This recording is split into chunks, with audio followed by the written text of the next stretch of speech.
This wedding was an assignment for my Religion 2 class in Catholic school. This one's wife. It's us or her. Hello, I'm H.G. Tudor. It would appear that some form of ultimatum has been issued.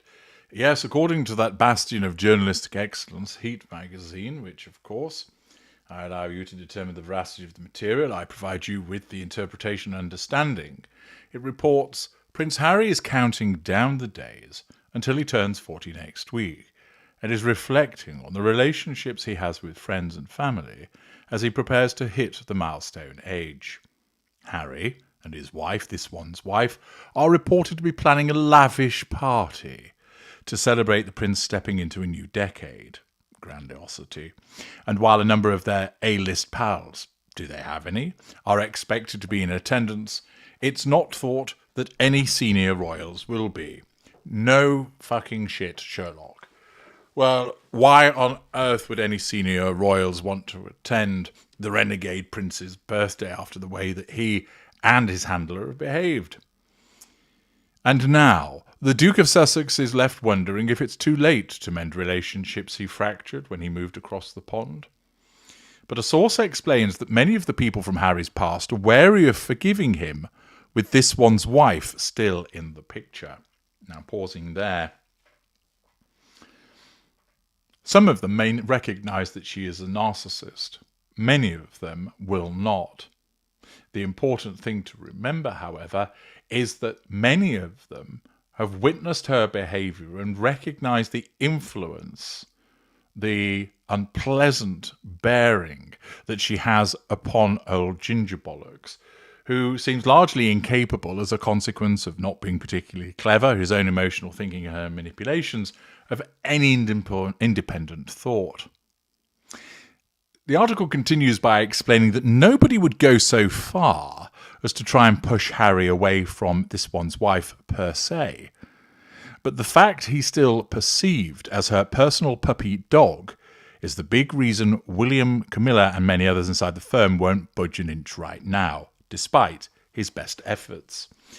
Thus, if this source is accurate, there are those within the royal family, and indeed certain members of the royal family fully understand, that Harry is, in effect, enchanted by this one's wife, that he remains under her spell because of the nature of her narcissism and the way that she controls him, that they describe him as a personal puppy dog because he's beholden to her.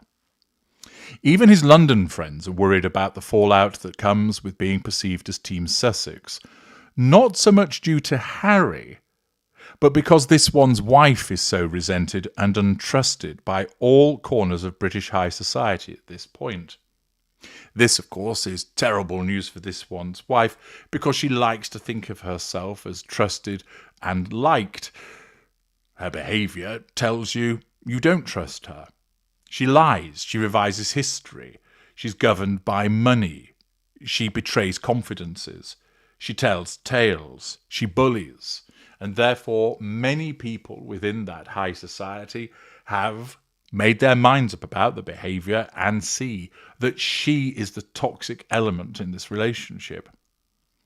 If Harry is lucky enough to build some bridges with his loved ones or old pals, then he'd be wise to do so by himself and not involve this one's wife in any way. That's just the reality he has to live with, as painful as it must be for him. This is, of course, the difficulty that an intimate partner primary source of a narcissist finds themselves in, stuck between the person that they love and their family members and their friends. They want all of them to get along, but invariably this doesn't happen. It doesn't happen because the narcissist regards certain individuals within the friend and family group as a threat to control and smears them, makes up lies about them.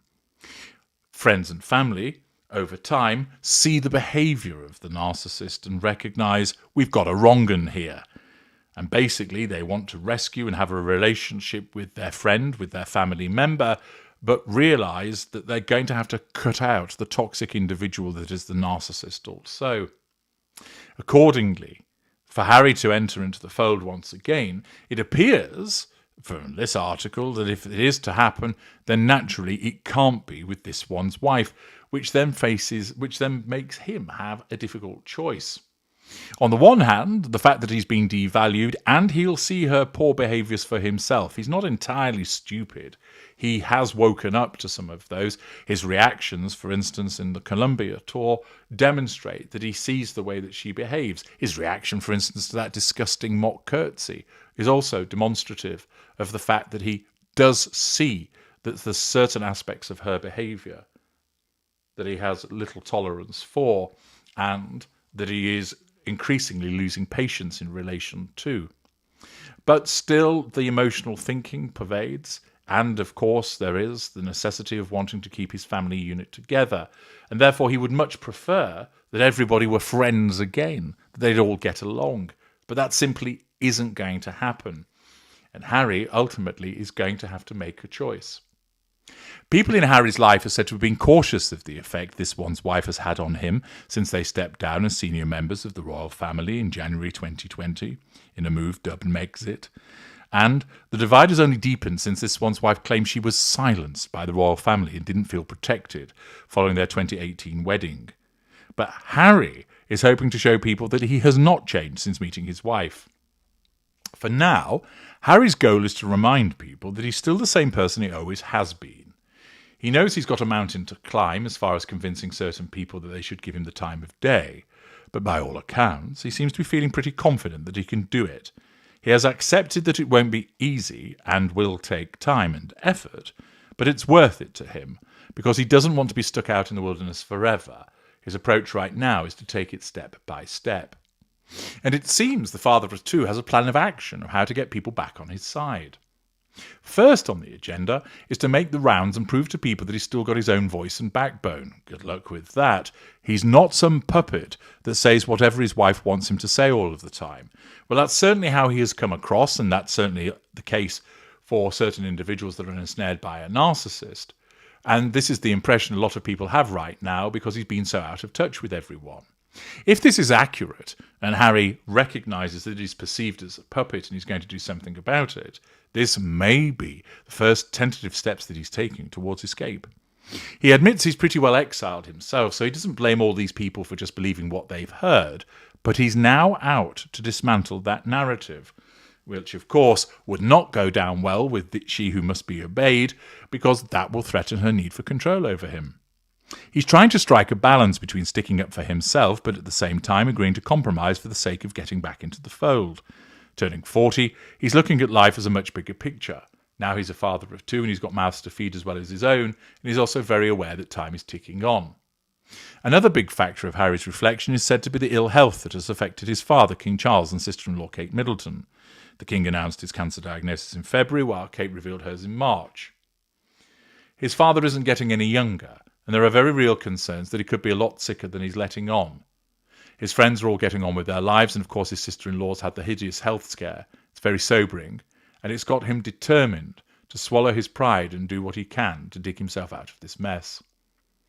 It's a delicate situation because he's still fiercely loyal to this one's wife and protective of her and the kids. So it's not as though he's going to throw her under the bus or demand she be by his side in this when she's made it clear she's not comfortable being back in the United Kingdom with things as they are. He would love a scenario where she and the kids could come back with him. That's the ultimate goal, but that's nowhere near possible now.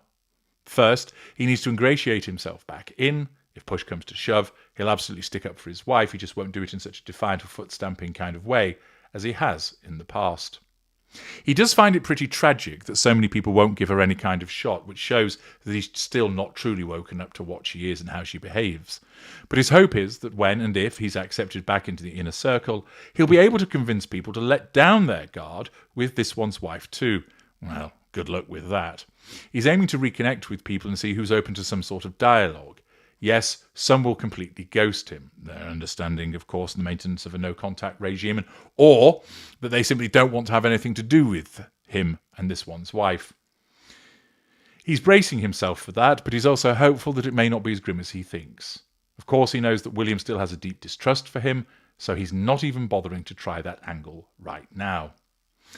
Thus, It seems that Harry is attempting to make tentative steps to try and reconnect with people, which continues this hokey-cokey of who you believe as to whether he's trying to do so and what are his motives.